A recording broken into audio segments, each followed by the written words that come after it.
여러분은 남의 눈치를 얼마나 보시나요? 인간관계에서 남들과 어울리기 위해서는 어쩔 수 없이 남을 신경 쓰게 되어 있습니다. 하지만 이렇게 남을 신경 쓰는 게 너무 지나친 나머지 내 삶이 지치고 스트레스 받는다면 남의 눈치를 보기보다는 나 자신을 챙겨야겠죠. 오늘 함께 알아볼 쇼펜하우어의 지혜는 이런 고민을 해결하는 데 있어서 큰 도움이 될 거라고 생각합니다. 삶에 도움이 될 오늘의 지혜 꼭 들어봐 주시기 바랍니다. 남에게 이해받기 위해 자존심 굽혀가며 애쓰지 마라. 어차피 살아가는 데 있어서 타인이 나를 어떻게 생각하는지는 굳이 신경 쓸 이유가 없다. 타인이 나를 이해 못해주고 아무 가치가 없는 얘기로 나를 가르치더라도 반박하거나 분노하지 말고 그저 무시하라. 왜냐하면 애써 반박한다 한들 서로의 기분만 상할 뿐 그 사람이 바뀔 가능성은 거의 없다. 왜냐하면 사람의 성격은 어지간해서는 변하지 않는다. 사람이라면 그게 누구든지 자신의 고유한 성격을 쉽사리 벗어나지 못한다. 외부 상황이 바뀌어 얼핏 다르게 행동하는 것 같아도 그것은 성격이 다양하게 변주되면서 모양만 다르게 보이는 것에 불과하다. 사람의 성격이란 거의 변하지 않는다. 거기에 애당초 타인의 견해 따위는 우리가 살아가는 데 있어서 아무 의미가 없다. 우리 역시 대부분 사람의 생각이 얼마나 가볍고 얕은지, 개념이 협소하고 신조가 천박한지, 견해가 왜곡되고 잘못되었는지 제대로 알면 타인의 견해를 아무렇지 않게 여길 것이다. 그런 자들의 머릿속에 얼마나 하찮은 생각들이 있는지 알고 모두가 하는 말이 때로는 얼마나 하찮게 들리는지 경험으로 알면 타인의 견해 따위는 굳이 아무렇지 않게 여길 것이다. 형편없는 인간들이 모여서 훌륭한 인물을 깎아내리고 뒷담화하는 것을 보더라도 아무렇지 않게 여기고 오히려 감사할 것이다. 이런 사람들이 많으니 내가 더 잘 살 수 있구나 하고 말이다. 그렇게 되면 더 이상 타인에게 이해받기 위해 자존심을 굽혀가며 이해를 구걸할 필요가 없다. 쓸데없이 타인의 의견을 바꾸려 하지 말고 한 귀로 흘리는 편이 현명하다는 것을 명심하라. 모든 사람은 그 자신의 이해 정도와 인식에 한계 내에서만 세상을 바라볼 뿐이다. 인간관계보다 내 건강부터 챙겨라. 건강은 외적인 어떤 재화보다 월등히 중요하다. 인간은 조금만 아프더라도 내 주변 모든 것을 불행하게 바라보고 스스로를 비극의 주인공으로 만들어버리곤 한다. 따라서 아무리 친구가 많고 돈이 많더라도 건강하지 않다면 아무짝에 쓸모가 없다. 완벽하게 건강한 몸과 건강한 정신, 즐거운 마음 등 이런 것은 지위나 부로 대신할 수 없는 장점이다. 그도 그럴 것이 건강이란 바로 인간 자신을 이루는 것, 사람이 홀로 있을 때에도 그를 따라다니는 것, 다른 사람이 그에게 주거나 빼앗을 수 없는 것이므로 건강하다는 것은 그것 하나만으로도 큰 장점이고 행복이다. 타인에게 너무 너그러워지지 마라. 인간은 너그럽게 대하면 버릇이 없어진다는 점에서 마치 어린아이와 비슷하다. 그 때문에 타인을 너무 관대하거나 다정하게 대해서는 안 된다. 대체로 돈을 꿔달라는 부탁을 거절한다고 해서 친구를 잃어버리지는 않지만 정작 돈을 꿔주면 금방 친구를 잃어버리는 것과 같은 이치다. 이와 마찬가지로 다소 거만하게 그를 소홀히 하는 태도를 취한다고 해서 쉽게 친구를 잃어버리지는 않는다. 그러나 너무 친절하고 싹싹하게 대하면 상대가 오만하고 참을 수 없는 태도를 취해 결국 의를 상하는 경우가 종종 생긴다. 절교한 친구와는 화해하지 마라. 인간의 모든 행동은 어떤 내적인 원칙에서 나오는 것이므로 성격이란 절대로 교정할 수 없다. 그런 원칙에 의해 인간은 같은 상황이 되면 언제나 같은 행동을 할 수밖에 없는 것이다. 그 때문에 절교한 친구와 다시 화해하면 반드시 그 대가를 치러야 한다. 그 친구는 기회가 생길 때마다 절교의 원인이 되었던 바로 그 행동을 더욱 뻔뻔스럽게 자신이 상대에게 없어서는 안 될 사람임을 몰래 의식하면서 다시 되풀이할 것이다. 해고했던 직원을 다시 고용할 때도 마찬가지 상황이 발생한다. 이와 마찬가지로 우리는 어떤 사람이 상황이 변했는데도 예전과 같은 행동을 하리라 기대해서는 안 된다. 인간은 자신에 의해 관계가 바뀌게 되면 신속하게 신조와 태도를 바꾸어 버린다. 사사로운 일도 비밀로 하라. 자신의 사사로운 문제는 모두 비밀로 간주해야 하고 친한 사람에게도 그가 직접 본 것이 아니라면 전혀 모르게 놓아두어야 한다. 아무리 무해한 문제라도 그들이 알면 나중에 뜻하지 않게 불리한 경우가 생길 수 있기 때문이다. 자신의 분별력을 드러낼 때는 말보다 침묵이 낫다. 침묵은 현명함의 문제고 말은 허영심의 문제다. 두 가지가 올 기회는 똑같다고 볼 수 있다. 하지만 우리는 침묵이 가져다주는 지속적인 이익보다는 말이 가져다주는 일시적인 만족을 선호하는 경우가 빈번하다. 큰 소리로 한마디 하면 사실 가슴이 후련해진다. 하지만 버릇이 될 수 있으므로 그러지 않는 것이 좋다. 자꾸 그러다가는 생각이 말과 친해지고 허물이 없어져 남과 대화할 때 자기도 모르게 생각이 말로 표현될 수 있기 때문이다. 그러지 말고 우리의 생각과 말 사이에 틈을 크게 벌려두는 것이 현명하다. 좋은 비밀은 질투를 불러일으키고 나쁜 비밀은 상황이 나빠지면 결국 나에게 약점이 되는 법이다. 따라서 개인적인 비밀은 마음속 깊이 숨겨두어야만 한다. 아무리 친한 친구에게도 객관적인 자기 모습만 보여주는 것이 좋다. 주관적으로 바라보면 친구도 결국 남이기 때문이다. 적에게 알려서 안 될 일은 친구에게도 알리지 말라는 아라비아 격언이 있다. 비밀을 지키면 비밀의 주인이 되지만 비밀을 고백하면 비밀의 노예가 된다. 그리고 평화의 열매는 결국 침묵의 나무에서 열리는 법이다. 말이 많으면 말 실수가 느는 법이다. 과묵함은 처세의 근본이란 사실을 우리는 결코 잊지 말아야 한다. 타인과 너무 가까워지지 마라. 추운 겨울 어느 날 서로의 온기를 위해 몇 마리의 고슴도치가 모여 있었다.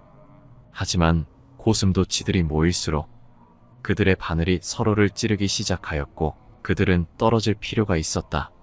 하지만 추위는 고슴도치들을 다시 모이게끔 하였고 다시 같은 일이 반복되기 시작하였다.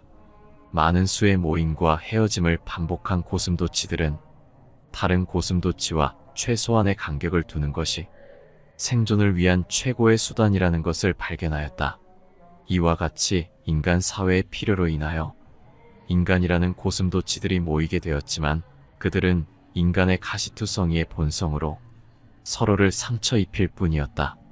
그리하여 인간들은 서로의 거리를 유지하기 위해 예의를 발견하였으며 이를 지키지 않으면 서로의 거리를 지키기 위해 거칠게 말해지곤 하였다. 이 방법을 통해 서로의 온기는 적당히 만족되었으며 또한 인간들은 서로의 가시에 찔릴 일도 없게 되었다. 하지만 남을 찌를 수도 자신을 찌를 수도 없었던 사람은 자신만의 온기로 추운 겨울을 보내게 되었다. 운명은 변할 수 있어도 사람의 성질은 결코 변하지 않는다. 남을 신경 쓸 시간에 내 사람 챙겨라. 나와 전혀 맞지 않는 사람과 표면적인 관계를 맺기 위해 애쓰지 마라. 아는 사람들이 많고 사교적인 것은 장점이 아니다. 많은 사람들과 사귀기 위해서는 남에게 맞춰줄 수밖에 없다. 이렇게 남에게 맞춰 산다면 상대방은 나를 얕잡아 보고 무례하게 행동하기 마련이다. 항상 내 선을 넘나들며 어디까지 선을 넘어도 되나를 계산하기 마련이다. 따라서 그런 사람과 친해지기보다는 나의 천성과 맞는 사람에게 더 많은 시간과 정성을 갖는 것이 차라리 이롭다는 것을 명심하라. 성공이라 함은 자신의 천성에 유리한 것은 적극적으로 취하고 천성에 어울리지 않는 것은 빠르게 배척함으로써 만들어지는 법이다. 이렇게 행동한다 해서 다른 사람에게 매정한 사람으로 비춰질까 염려하며 전전긍긍하는 사람들이 있다. 하지만 인간의 본성은 원래 그러한 법이다. 인간 됨됨이가 서로 상반되는 사람들은 서로를 미워하는 법이고, 누군가가 나를 질투하고 멸시하는 일은 흔하다. 삶은 고통이다. 고뇌를 추방하려는 끊임없는 노력은 고뇌의 형태를 바꾸는 것 외에는 아무것도 할 수 없다. 이 고뇌의 형태는 원래 부족과 공공, 삶의 유지를 위한 근심이다. 극히 어려운 일이긴 하지만 이 형태를 지닌 고통을 몰아내는데 성공한다면 고통은 연령이나 사정에 따라 교대로 수많은 다른 모습을 취하며 성욕, 열정적인 사랑, 질투, 부러움, 증오, 불안, 명예욕, 금전욕, 질병 등으로 나타난다. 고통이 결국 다른 모습을 취할 수 없게 되면 실증과 무료함이라는 슬픈 회색 옷을 입고 나타난다. 그러면 사람들은 이것에서 벗어나려고 여러 가지를 시도한다. 마침내 이 실증과 무료함을 몰아내는데 성공하면 이전의 여러 고통 중 하나에 다시 빠져 고통스런 춤을 처음부터 다시 추게 될 것이다. 모든 인생은 고통과 무료함 사이에 이리저리 내던져져 있기 때문이다. 무례한 내용을 얘기할 때는 친절하게 말하라. 격한 어조로 말하지 말아라는 처세가의 오랜 원칙이 있다. 이 말은 자신이 한 말의 해석을 타인의 분별력에 맡기라는 뜻이다. 일반 사람들은 분별력이 부족하므로 그 자리를 뜬 뒤에야 해석을 내릴 수 있다. 반면에 격한 어조로 말하라라는 것은 감정에 호소하라는 뜻이므로 모든 일은 원래 의도와 반대의 결과를 낳는다. 경우에 따라서는 예의 바른 태도와 친절한 어조로 말하면 무례한 내용이더라도 결코 직접적인 위험에 처하지 않는다. 너무 좌절하지 마라. 좌절을 경험한 사람은 자신만의 역사를 갖게 된다. 그리고 인생을 통찰할 수 있는 지혜를 얻는 길로 들어선다. 강을 거슬러 헤엄치는 사람만이 물결의 세기를 알 수 있다. 내가 갖고 있는 것부터 챙겨라. 우리는 내가 가진 것은 생각하지 않고 항상 갖지 못한 것만 생각한다. 행복을 위해서는 타인의 판단을 중시하는 명예욕과 일종의 허영심을 버릴 필요가 있다. 행복은 만족을 모른다. 착시 현상과 비슷하다. 늘 또 올 것만 같은 그 무엇이다. 우리가 행복에 가까워지고 있을 때 행복은 지평선처럼 저 먼 곳으로 달아난다. 행복은 주어진 환경 그 자체보다는 세상을 인식하는 개인의 기질에 좌우된다. 인간의 행복과 불행은 무엇으로 자신의 마음을 가득 채우느냐에 달려있다. 인간은 행복할 때는 자신이 행복하다는 것을 느끼지 못하지만 불행해져야 그때가 행복했다는 것을 깨닫는다. 그렇다면 나에게 현재의 행복이란 없고 행복은 과거의 기억으로만 존재한다는 이야기다. 고집 센 사람과 친하게 지내지 마라.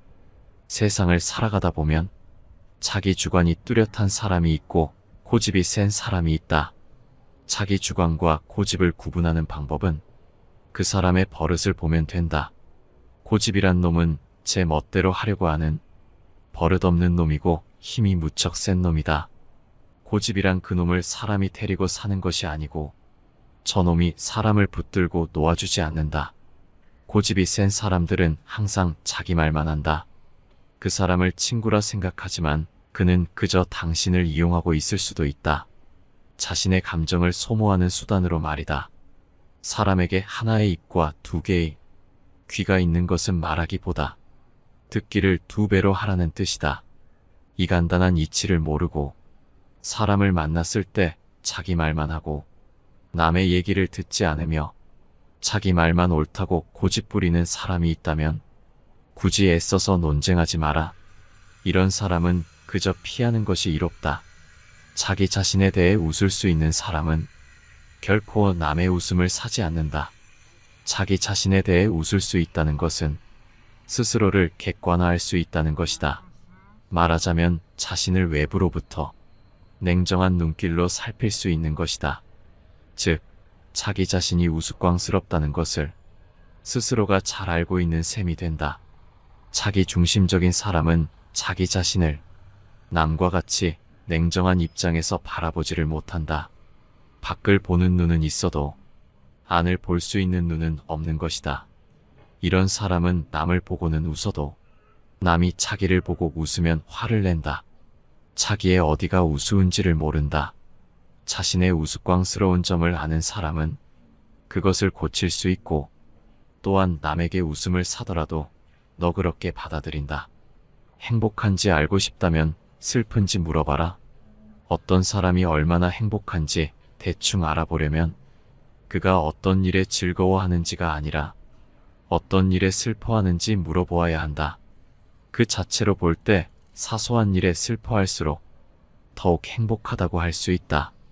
별 탈 없이 잘 지내는 사람이라야 사소한 일에 민감하게 반응할 것이기 때문이다.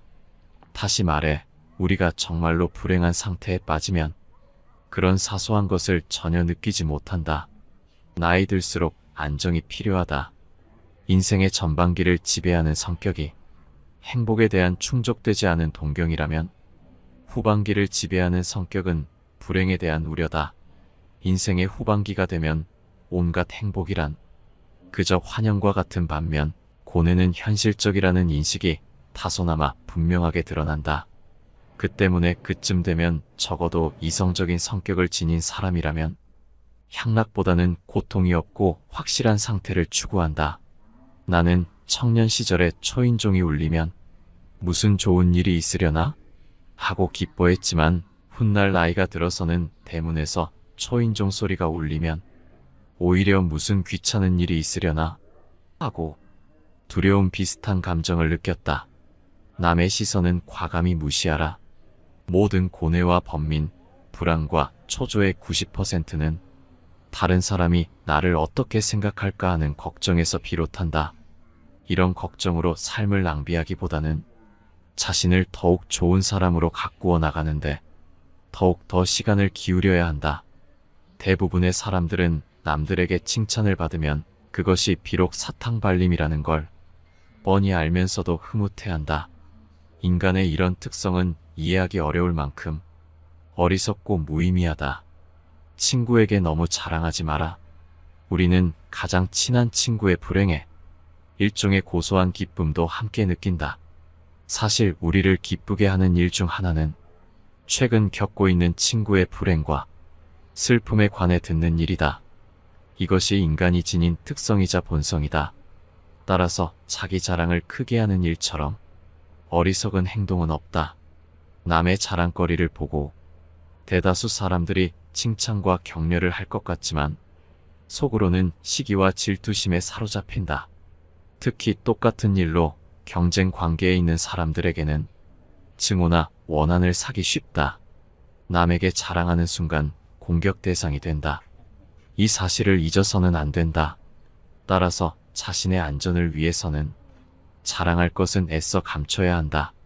남들과 똑같이 평범하다는 점을 보여야 한다. 혼자가 되는 것에 익숙해져라. 인간은 누구나 홀로 있지 않을 수 없다. 결국 인간의 행복은 얼마나 홀로 잘 견딜 수 있는가에 달려있다. 남들이 뭐라고 생각할까? 늘 이런 생각에 사로잡혀 사는 사람은 노예일 뿐이다. 노예는 늘 주인의 눈치를 살피고 주인의 명령을 따라야만 한다. 하기 싫은 일이 있을지라도 그것을 따라야 한다. 결코 노예로 살아서는 안 된다. 정신적으로 풍요로운 사람은 완전한 고독 속에서도 자기 자신의 사유와 상상을 통해 탁월한 즐거움을 누린다. 지레 겁먹고 인생을 살지 마라. 언제 닥칠지 모르는 사건 때문에 마음의 평화를 잃는 일은 없어야 한다. 이를테면 우리는 불행한 일이 절대로 일어나지 않을 것이라거나 적어도 지금 당장은 일어나지 않을 것이라고 생각할 필요가 있다. 걱정에 대한 상상력을 억제하라. 걱정은 한번 시작하면 좀처럼 걷잡을 수 없게 된다. 거센 폭풍의 기운에 휩쓸린 것처럼 제멋대로 자라는 것이 걱정의 특징이다. 걱정에 대한 상상력은 모래성과도 같다. 우리는 걱정으로 모래성을 쌓지 않도록 반드시 경계해야 한다. 걱정의 모래성은 많은 열정만을 낭비할 뿐이다. 걱정으로 세운 건물은 단 한 번의 한숨으로 무너져 내릴 만큼 허망하다. 그러나 무엇보다도 주의해야 하는 것은 불행을 상상하면서 걱정하는 것이다. 바로 눈앞에 불행이 닥치기 전에는 미리 걱정하지 않는 것, 그것이 지혜로운 자의 행동이다. 절망하고 좌절하지 마라. 실패로 결말이 날 것이라고 예상되는 상황에 처해 있더라도 한 가닥의 희망의 빛이 보인다면 결코 절망하지 마라. 시커먼 먹구름이 하늘을 뒤덮고 있더라도 한쪽 구석에 작지만 밝은 빛이 새어나오고 있다면 그대여 결코 희망을 버리지 마라. 아무리 작은 빛이라 하더라도 그 빛은 세상을 환하게 비춰줄 수 있으며 우리의 앞길을 열어줄 수 있다. 저기에 자그마한 빛이 보이지 않는가? 천지가 뒤집히기 전에는 용감한 사람은 결코 쓰러지는 일이 없다. 용감한 사람은 어떤 일에서든지 한 가닥의 희망의 끈을 잡고서 험난한 파도를 향해 뛰어든다. 하지만 대부분의 사람들은 작은 빛보다는 무거운 먹구름만을 의식하며 두려움에 떤다. 그러나 먹구름은 반드시 거치기 마련이다. 진정한 용기를 가진 자라면 그대여 그 작은 빛을 향해 자신의 모든 것을 던져 최선을 다할지어다. 나에게 맞는 삶을 살아라. 우리는 우리가 살고자 하는 삶이 아니라 살 수 있는 삶을 살아야 한다. 인간이 살고 있는 이 세상은 그가 바라보는 각도에 따라 그 모양이 달라진다. 물고기에게는 물속이, 새에게는 공중이, 두더지에게는 땅속이 행복한 것처럼 자기에게 적합한 분위기만이 행복을 주는 것이다. 남을 따라하겠다며 나의 행복을 포기하지 마라. 나에게 맞는 삶과 저들과는 다를 수 있음을 명심하라. 오늘 함께 알아볼 지혜는 여기까지입니다. 쇼펜하우어의 인간관계 지혜가 여러분께 도움이 됐기를 바랍니다. 영상 시청해주셔서 감사합니다. 내 삶을 바꾸는 지혜였습니다.